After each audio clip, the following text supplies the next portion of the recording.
नंदुरबारला हवामान खात्याचा yellow alert देण्यात आला होता। त्याच अनुषंगाने काल रात्री जोरदार वादळ आणि वाऱ्यासह आलेल्या मुसळधार पावसानं नंदुरबार तालुक्यातील चौपाळे शिवारातील पपई फळबागांचं नुकसान झालेलं आहे। शेतकऱ्यांनी साधारण 25 दिवसात पपई तोडणीला सुरुवात करायची होती, मात्र अचानक आलेल्या पावसाने त्यांच्या मेहनतीला फटका दिलाय।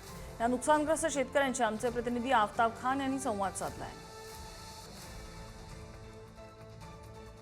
नंदुरबार जिल्ह्यात काल रात्री झालेल्या मुसळधार पावसामुळे शेतकऱ्यांच्या अतोनात असं नुकसान झालं आहे।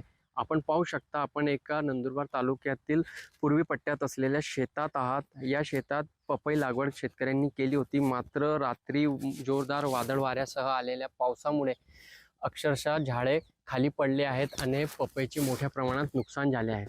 दादा, हा शेत तुमच्या आहे। किती एकरामध्ये तुम्ही पपई लागवड केली होती? 7 एकरामध्ये पपई लागवड केलेली आहे। एप्रिल महिन्यामध्ये लागवड होती।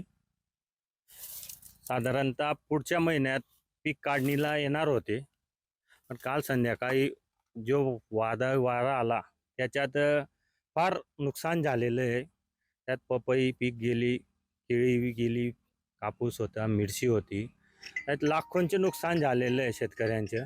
तर सरकारने आमच्याकडे लक्ष द्यावं, पंचनामे करून लवकरात लवकर जितके आम्हाला तर काय आहे, जी शासनाकडनं जी मदत भेटेल तेच आमच्यासाठी हे राहील। राज्य शासनाने लवकरात लवकर पंचनामे करून या शेतकऱ्यांना काहीतरी मोबदला मिळवून द्यावे, अशीच अपेक्षा आता शेतकरी हे व्यक्त करीत आहेत।